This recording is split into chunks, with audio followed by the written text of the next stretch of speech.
देश की सच्चाई सच छुपने नहीं देंगे। नमस्कार, आदाब। मैं हूं हाफिज गुलाम सरवर और आप देख रहे हैं देश की सच्चाई। जी हां दोस्तों, आज देश की सच्चाई में एक पड़ताल करके बिहार से लाया हूं और खबर बिहार से है और सच्चाई बिहार की दिखानी है। लेकिन उससे पहले आज के मुख्य समाचार मैं आपको सुनाता चलूं। आज भारत के आदरणीय प्रधानमंत्री श्री नरेंद्र मोदी जी ने राष्ट्र के नाम संबोधन किया था। राष्ट्र को संबोधित करते हुए उन्होंने बहुत सारे ऐलानात किए। 20,000 करोड़ रुपए के आर्थिक पैकेज का भी ऐलान किया, लेकिन किसके हिस्से में क्या जाएगा इस पर अभी कोई बातें साफ नहीं हुई हैं। कल भारत के वित्त मंत्री श्रीमती निर्मला सीतारमण जी इस पर विस्तार से फिर दोबारा चर्चा करेंगी और ये बताएंगी वो कि किसके लिए इस पैकेज में क्या क्या है।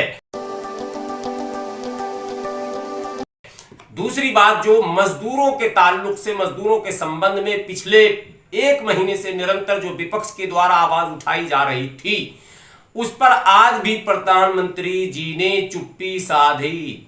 प्रधानमंत्री जी ने अपने संबोधन में एक बार भी उन प्रवासी मजदूरों, विशेषकर जो पलायन कर रहे हैं मजदूर, उस पर कोई भी बातें नहीं कहीं। और मजदूर आज भी इस उम्मीद में थे कि प्रधानमंत्री जरूर हमारे विषय में कोई अहम फैसले लेंगे, लेकिन संबोधन के बाद मजदूरों में निराशा पूरी तरह से है। और आज दिल्ली की सड़कों पर अभी तक मजदूरों का पैदल चलना और पलायन जारी है। ये अभी की प्रमुख खबर है। अभी भी आश्रम चौराहे पर सैकड़ों मजदूरों को देखा गया है जो सड़कों पर जो है वो बिस्तर और चादर और बैग लेकर वो निरंतर अपने घर की ओर जाने में लगे हुए हैं। दोस्तों, जो बातें असल कहनी है, जो बातें आज आपके सामने रखनी है, जिस सच्चाई को खींचकर समाज के बीच से छान कर लाने की कोशिश मेरे चैनल के माध्यम से निरंतर किया जा रहा है, वो है, उसका संबंध है सीधे आज बिहार से। बिहार वासियों को विशेषकर ये मालूम होना चाहिए कि बिहार में जो मौजूदा सरकार है आदरणीय नीतीश कुमार जी की, उनका नारा था न्याय के साथ विकास। जी हां, प्रधानमंत्री का नारा सबका साथ, सबका विकास, सबका विश्वास। उस नारे की जो हालत है वो उससे आप पूरी तरह से अवगत हैं। लेकिन विकास पुरुष के नाम से अपनी छवि बनाने वाले आदरणीय मुख्यमंत्री बिहार श्री नीतीश कुमार जी, उनका नारा था न्याय के साथ विकास। लेकिन विकास क्या हुआ, ये तो इस लॉकडाउन के बाद, कोरोना के बाद पूरी तरह से सामने आ गया कि विकास के नाम पर बिहार में सिवाय रोड के और कुछ भी नहीं है। रोड और बिजली, वो भी अगर ये कहा जाए कि पिछली सरकारों के जमाने से उस पर काम निरंतर चल रहा था, और ये कहा जाए कि पिछली केंद्र सरकार यानी यूपीए सरकार ने बिजलीकरण की ओर कदम बढ़ा दिया था और सड़कों के बनाने की ओर कदम बढ़ा दिया। लोगों को आत्मनिर्भर करने के लिए, गांव और ग्राम को मजबूत करने के लिए दो महत्वपूर्ण योजनाएं जो यूपीए सरकार की थी, जिसके भरोसे आज भी पूरा गांव रह रहा है।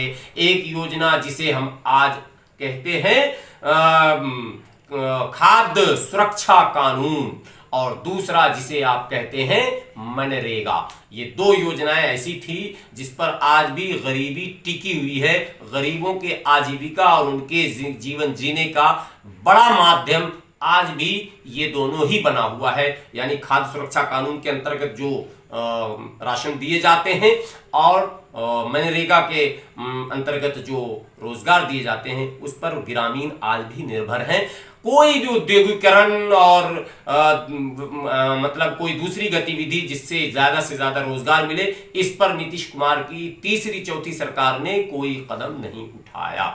दोस्तों, लेकिन एक बात नीतीश कुमार जी बार बार कहते थे और जोर देकर कहते थे कि न्याय में हम कभी भी समझौता नहीं करेंगे। लेकिन न्याय किसके लिए?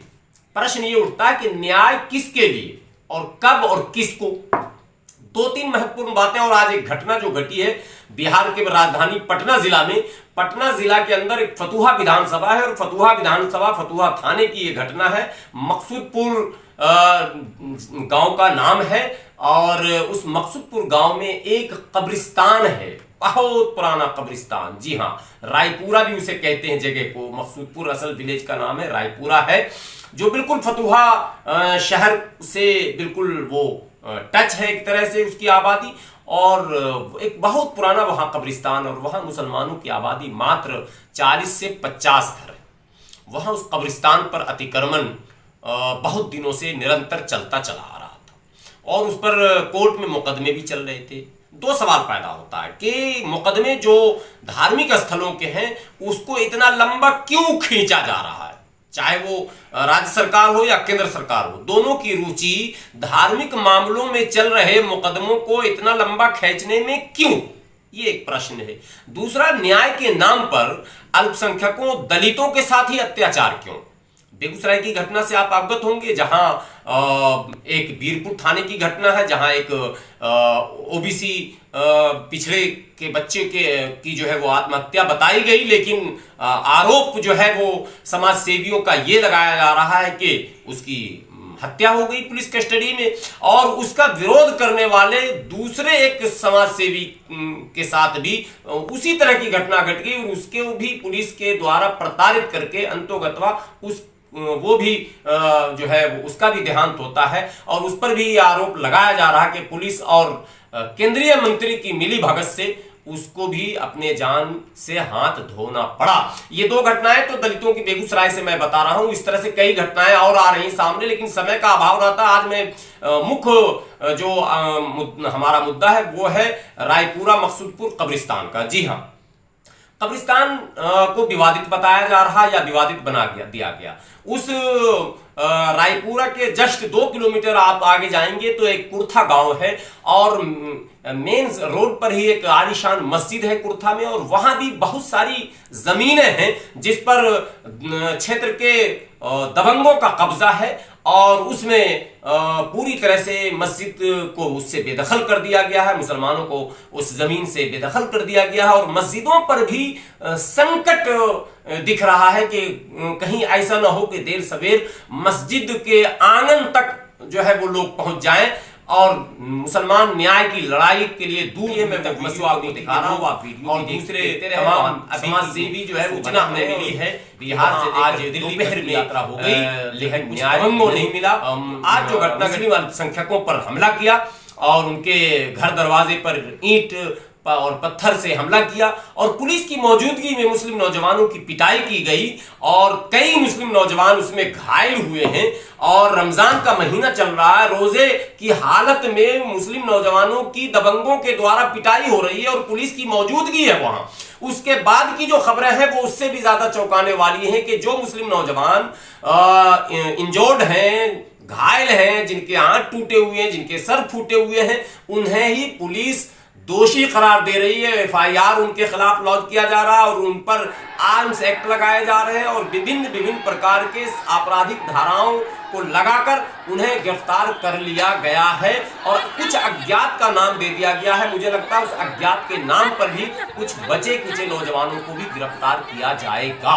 नीतीश कुमार जी से मेरा सीधा सा सवाल है कि आपने कहा था कि न्याय में कोई समझौता नहीं होगा, पूरे बिहार के कब्रिस्तानों की घेराबंदी होगी, तो आखिर क्या कारण रहा कि आज भी 25 से 30% कब्रिस्तान की घेराबंदी नहीं हो पाई।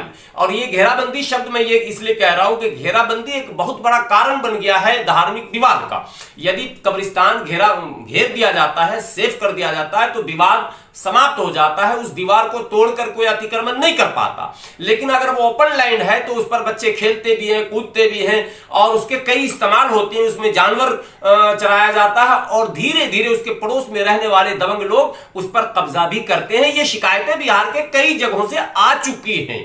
तो नीतीश कुमार जी का जो न्याय का नारा है, न्याय के साथ विकास, तो विकास से तो भारत का अल्पसंख्यक पहले ही उदास है, भारत का दलित पहले ही उदास है, भारत का पिछड़ा पहले ही उदास है, भारत का मजदूर पहले ही उदास है। लेकिन न्याय के प्रति अगर आशान्वित है तो वो न्याय भी कहां है साहब। न्याय के नाम पर डंडे, न्याय के नाम पर मुकदमे, न्याय के नाम पर गिरफ्तारियां, क्या SC ST OBC और माइनॉरिटी के साथ यही होगा आज के दौर में? क्या बिहार सरकार जो सरकार ओबीसी की है, ये मैं इसलिए शब्द इस्तेमाल कर रहा हूं कि मंडल कमीशन के और समाजवादी आंदोलन के उपज है ये सारे नेता। अगर समाजवादी आंदोलन न हुआ होता या मंडल कमीशन लागू न हुआ होता तो नीतीश कुमार जैसे बहुत सारे लीडर थे जो गांव के किसी इलाके में गुम रहते या मुखिया उखिया तक अपने आप को सीमित कर लेते या मुखिया भी न बन पाते। आज वो बिहार के अगर मुख्यमंत्री हैं तो उन्हें ये सोचना चाहिए कि ये मंडल कमीशन और समाजवादी आंदोलन की देन है। तो क्या इसी समाजवादी आंदोलन को समाप्त करने और इसी मंडल कमीशन की तमाम अनुशंसाओं को कुचलने और उसके द्वारा दिए गए अधिकारों को समाप्त करने, बाबा साहब अंबेडकर के द्वारा दिए गए संविधान में संवैधानिक अधिकारों को समाप्त करने का काम नीतीश कुमार जी करेंगे जो स्वयं पिछड़े हैं? ये बड़ा ही आश्चर्यजनक है। इसलिए ये बातें उठनी चाहिए और माननीय नीतीश कुमार जी से मैं सीधा संबोधन करना चाहता हूं कि आप बिहार में यदि सामाजिक सौहार्द कायम रखना चाहते हैं तो आपका यह कर्तव्य है कि आप अल्पसंख्यकों को, आप दलितों को, आप पिछड़ों को न्याय दें, क्योंकि यही वो वर्ग है जो न्याय से भी वंचित है। और इसका सीधा सा उदाहरण है कि जब भी कोई मामला होता है तो इन पर ही कानून का शिकंजा कसा जाता है, जो आज रायपुरा, मकसूदपुर और फतुहा थाने में हुआ है। मैं वहां के स्थानीय एक बात और कह दूं कि विपक्ष का रोल भी कोई बहुत अच्छा नहीं है। विपक्ष भी जिन बातों को मजबूती के साथ उठाने की आवश्यकता थी, विपक्ष में विशेषकर आदरणीय तेजस्वी यादव जी से मैं कहना चाहूंगा कि आपको एक सकारात्मक भूमिका में आने की आवश्यकता है। आज जिस जगह यह घटना घटी है वहां के विधायक आरजेडी के हैं, श्री रामानंद यादव जी हैं, तो कर्तव्य बनता है तेजस्वी जी का भी कि वो अपने विधायक को फोन करके कम से कम ये जरूर कहें कि वहां जो है अन्याय किसी के साथ नहीं होना चाहिए, न्याय होना चाहिए। और विशेषकर अल्पसंख्यकों को असुरक्षा का जो है भाव ना हो, अल्पसंख्यकों में असुरक्षा का भाव ना हो और अल्पसंख्यकों को ये संदेश न जाए कि हमें मौजूदा सरकार में न्याय नहीं मिलेगा और विपक्ष हमारे न्याय की लड़ाई नहीं लड़ेगी। इन्हीं बातों के साथ मैं आपसे ये विनती करते हुए कि आप सच्चाई को जानने के लिए निरंतर हमारे चैनल पर बने रहने के लिए आप अधिक से अधिक इसे शेयर करें, सब्सक्राइब करें, कमेंट करें, लाइक करें, ताकि हमारा ये चैनल बढ़ता रहे और सच्चाई आप तक पहुंचती रहे।